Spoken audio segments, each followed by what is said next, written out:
Therefore, today I am announcing that I will not run for the 23rd Congressional District. I will finish out my time as the 27th member of Congress to the end of the year. We have a problem in our country in terms of both our major parties. If you stray from a party position, you are annihilated. For the Republicans, it became pretty apparent to me over the last week that issue is gun control. Any gun control. For Democrats, it's such things as abortion. There is only one remaining pro-life Democrat in Congress at this point in time. He is fighting for his political life right now in a Texas primary. This requirement of 100% fealty or else is not good for our democracy, and certainly is one reason not much gets done in Washington, D.C. In regards to gun control and achieving some rational, effective gun control, I believe the real hindrance right now to meaningful reform is trust. Those in rural communities like the one I currently represent are gun owners. They hunt. Fathers teach their sons how to hunt and about conservation as their fathers taught them. Gun and shooting clubs are an integral part of the rural communities I represent. Additionally, due to the isolation and lengthy police call times, many view gun owners, and rightfully so, as essential for personal protection. If all gun owners respected gun safety as the constituents in my district, I would not be talking about new gun laws. But unfortunately, that is not the case. A very small percentage of people that are extremely irresponsible, emotionally unstable, or fully insane. And with these instruments, such as the AR-15, they can become killing machines. As we saw here in Buffalo, as we saw in Uvalde, Texas, and unfortunately, tragically, as we saw again this week in Oklahoma.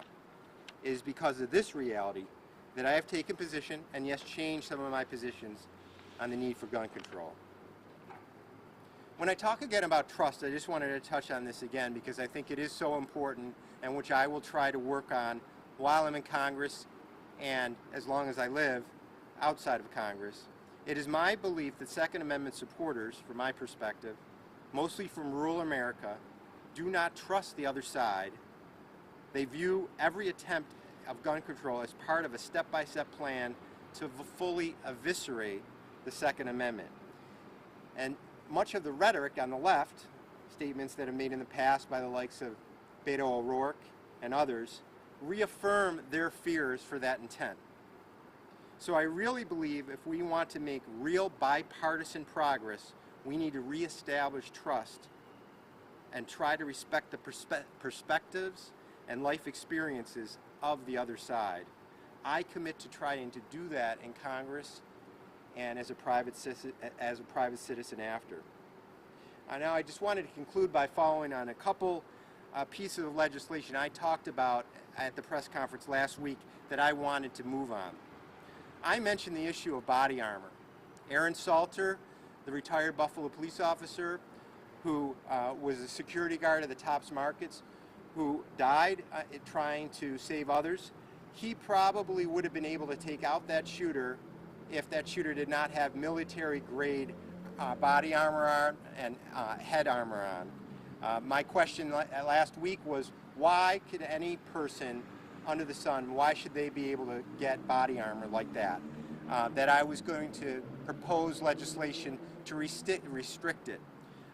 It ended up that there was already legislation that Grace Mang, a Democrat from downstate, had offered last session. I've been now working with her to reintroduce it along with my colleague Brian Higgins, and we are hoping, with the consent of the family, to name that legislation after Aaron Salter. If that individual, the killer at the Tops Market, did not have body armor, Aaron Salter would have taken him out. Aaron Salter would not have died, and all the other people in the Tops Markets likely would have been saved. We need to do this, and we're going to get this passed. I also mentioned two other items.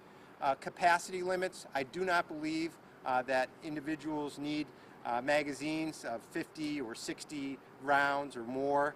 The capacity limits should be limited at a minimum if we cannot achieve an assault weapon ban. There's legislation next week to limit the magazine capacity to 10. I will be supportive of that legislation. It's going to the floor next week. Came out of the Judiciary Committee yesterday. And in regards to age restrictions on assault weapons, you have to be 21 years old to drink beer, smoke cigarettes, and but yet you could be 18 to buy an assault weapon. I believe it's perfectly reasonable to say 21. Many of these killers that use these AR-15s and assault weapons tend to be 18, 19, and 20-year-olds, and they often don't have a record because they just became of majority age at 18. I think extending this to 21 will both give time for people to find out that they are a problem, or also the records to find them and find out that they should not have such a piece of such an instrument that is so lethal. So with that, I'm happy to answer any questions. Thank you very much.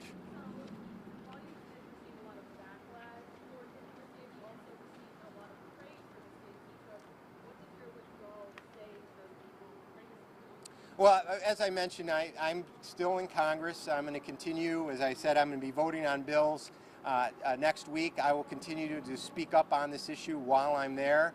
But I felt that I want to commit to this as part of one of the things I want to do outside of Congress, to try to build bridges, try to get people to understand the perspectives of one another on this issue, that again, their personal positions and also their personal life experiences in a way that we can come and not run to our camps. And we see this every time there's a tragedy, that the rhetoric goes both ways and people go retreat into their camps.